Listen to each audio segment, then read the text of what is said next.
We can take a look at a few of the free trade agreements that India has signed very quickly, because these are going to be important for us with regard to our prelims examination. Okay, so this is a nice article which is covered in the Hindu, which has given a list of all the free trade agreements that India has signed in the recent years. Okay, and this will work a very good way in terms of understanding the subject of international relations from the prelims perspective, right? So what we are seeing basically is on the basis of this recent point, that the most recent free trade agreement that India has signed. Now I want you to have your pen and paper ready and to be able to take some short notes, details and facts with regard to the prelims questions and answers on the free trade agreements. Okay, just take a look at this. India signed a trade and economic partnership TEPA with the four nation non-EU European bloc of Iceland, Norway, Liechtenstein and Switzerland. The agreement that was completed after 21 rounds of talks and began in 2018 had been suspended between 2013 to 2023. The agreement included a chapter on investment promotion with the EFTA countries, promising $100 billion investments in 15 years as long as the high GDPs and other economic factors remain. On intellectual property right, India rejected a push for data exclusivity, which could have raised prices for the generic pharma in India. It also included a chapter on human rights and sustainable development. There is more of our coverage of the EFTA, etc., etc. So you get a sense of how we are looking at the what you can call the movement of signing free trade agreement, which is known as the Trade and Economic Partnership Agreement, with a four nation non European Union bloc of Iceland, Norway, Liechtenstein, and Switzerland. So these are the four countries with which we have currently entered into an FTA. And the figure that you have to understand with regard to this FTA is that these countries are promising worth 100 billion worth of investment in 15 years as long as high GDPs and other factors remain. Okay, so this is the first one that we will take a look at, which is the most recent one which India has signed with the countries over here. So we'll take a look at, for example, pen and paper ready, please. The India European Free Trade Agreement, Free Trade and Economic Partnership, is the latest in India's recent free trade agreements. As its name suggests, the thrust of the FTA is a deeper economic engagement with EFTA, which is the European Free Trade Association. You see, so we get a sense of what this is happening over here. You have the European Free Trade Association, which is a group of countries including Switzerland, Norway, Iceland, and Liechtenstein. It heralds the Westworld tilt of India's FTAs being the first with any European country and the Western world, right? So that's basically the point about it. Now I'm going to leave it for you to take a look at and extract the information that you think is going to be relevant with regard to the prelims examination. Please take a look at it clearly and categorically to draw the information out of this, which is important from the perspective of the prelims examination class, please. India EFTA. EFTA stands for European Free Trade Association, which includes Switzerland, Norway, Iceland, and Liechtenstein. The India EFTA Free Trade Agreement, which is known as a Trade and Economic Partnership, is latest in India's recent FTAs. As its name suggests, the thrust of the FTA is deeper economic engagement with the EFTA countries. It heralds the westward tilt of India's FTAs, being the first with any European country and the Western world. Now, what does this mean? The successful conclusion of an FTA with developed countries, including Switzerland and Norway, is a significant positive signal to the world, showcasing India's firm commitment to trade liberalization at a time of rising protectionism across both the developed and developing countries. For trading partners, an FTA with India is very attractive since it represents surpassing India's high tariff walls to access a large market. The TEPA negotiations started almost 15 years back. However, these were rapidly concluded in the last few months, close on the heels of the swift conclusion of FTAs with Australia and UAE. The FTAs with the UK and EU are also reportedly at an advanced stage. TAPA sets out a target of $100 billion of investments into India from EFTA countries and consequent 1 million jobs over a 15-year period. It also provides India the ability to withdraw its tariff concessions if such expected investment is not achieved. A closer look at the legal text reveals that for the promised investments and jobs to materialize, two conditions need to be met. India is growing at a fast rate of 9.5%, and the return on the EFTA investments in India exceeding 16% annually over the 15-year timeline. If not, both sides may lower their level of ambitions. If India is not satisfied, it can pull back its tariff concessions in a proportionate manner after 18 years. The investment chapter is not subject to dispute resolution and is overall a statement of positive intent, and its benefits will be dependent on the private sector's responsiveness to the TEPA. You can read this very simply. It's a very easy chapter to read. Just take a look at the paragraph over here and get a sense of what we're trying to say through the TEPA and what are the expectations which have been set out for each other. Class, I hope that you're able to pull out the information which is important for the prelims examination over here. India is looking for an investment of $100 billion over a 15-year period. And if this kind of an investment does not come to India, then India can lower the rate at which India is going to conduct its free trade possibilities with the countries. So the idea is very simple, that just to understand this very simply, you have the 4 European countries which have joined the EFTA. Now, with regard to these 4 European countries, the attraction that India offers is a huge consumer market.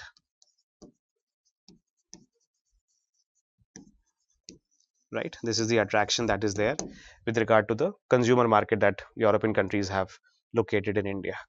Now, with regard to the consumer market,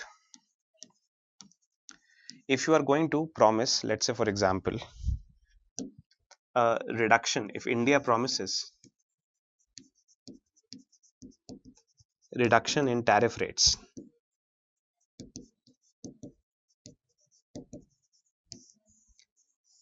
the supply of these commodities into India becomes cheaper, which means that the industries in these 4 European countries, they are at a point at which they will benefit by selling it to the Indian market. But at the same point of time, in return, what India has also asked these countries is to make an investment worth $100 billion into India over a period of 15 years. Okay. The condition of India giving access to these European countries of its market is to ensure that the European countries invest $100 billion over a period of 15 years. And this is basically the way that this FTA is turned. Of course, the condition of this FTA, the condition which is attached with this FTA is very simple, that both countries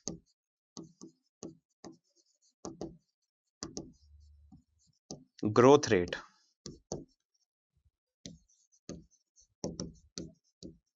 has to remain beyond a threshold.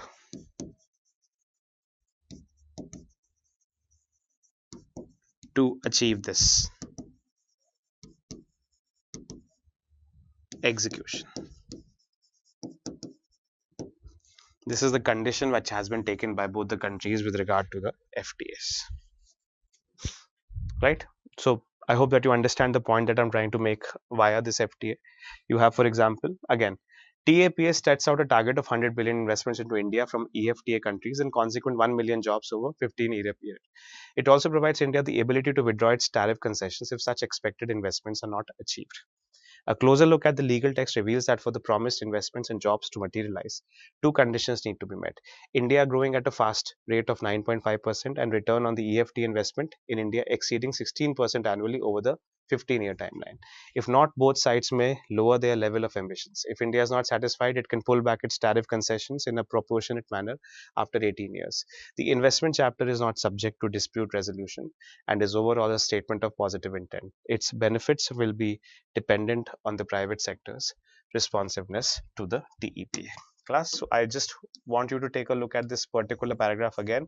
If there's going to be a question from the India European FTA, it is going to be drawn from this paragraph. I hope that you can take a look at all this information properly and record it.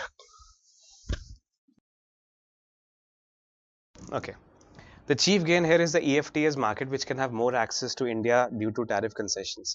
India is mandated to eliminate tariff on most products within 7 to 10 years. This will benefit the EFTA exports on seafood like tuna and salmon, fruits like olives and avocados, coffee capsules, oils like cod liver and olive oil, and a variety of sweets and processed foods, including chocolate and biscuits. Also covered are smartphone, bicycle parts, medical equipment, clocks, and watches. Many medicine, dyes, textiles, apparels, iron and steel products, and most machinery. Additionally, tariffs on cut and polished diamonds will be reduced from 5% to 2.5% in 5 years. For wines, India has extended tariff cuts as follows. Wines priced between $5 less and $15 will see a duty reduction from 150% to 100% in the first year, which will then increase gradually to over 50% over the next 10 years. For wines costing $15 or more, the initial duty cut is from 150% to 75%, eventually reducing to 25% after 10 years. Okay, right? So this is basically the whole idea about what is known as the India European Union, European countries free trade partnership. This is what is known as a comprehensive economic partnership agreement, CEPA. The comprehensive economic partnership agreement between India and the UAE. This is slightly of a old news. This happened in 2022. You can see the Ministry of Commerce and Industry here signing the agreement with the counterpart of the UAE. Right? And if you take a look at this, the government of India and UAE inked a trade pact known as the Comprehensive Economic Partnership Agreement, the CEPA. During a virtual summit led by Prime Minister Narendra Modi and Crown Prince of Abu Dhabi Sheikh Mohammed bin Zayed Al Nahyan, the agreement came after a fast-tracked 3-month negotiation between the Indian and the UAE teams. India has been a part of the global trade organizations like the WTO, but this latest trade pact is unique and has broader implications. Okay, take a look at this. The Comprehensive Economic Partnership Agreement (CEPA) is a bilateral trade pact that will cover over a period of time 95% of the Indian exports, said Commerce Secretary.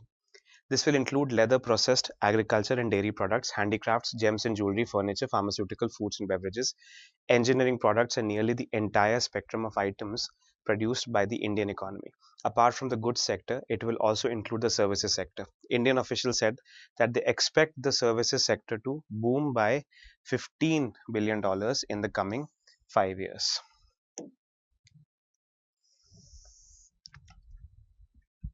Okay, so this is a little bit of a factual point on what is known as the India UAE FTA, which was signed in 2022.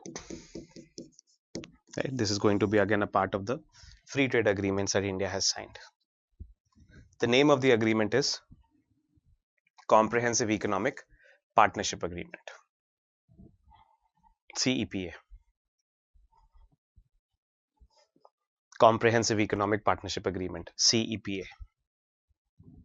The name of the India-Australia Free Trade Agreement is what is known as Economic Cooperation and Trade Agreement, ECTA.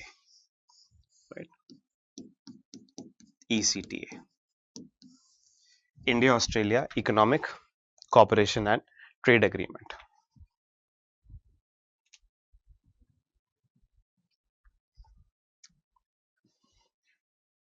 Right? This agreement has already been signed by the two countries. So you have the India-Australia Economic Cooperation and Trade Agreement already signed, and is it in imposition already? So this agreement has become active since 29 December 2022.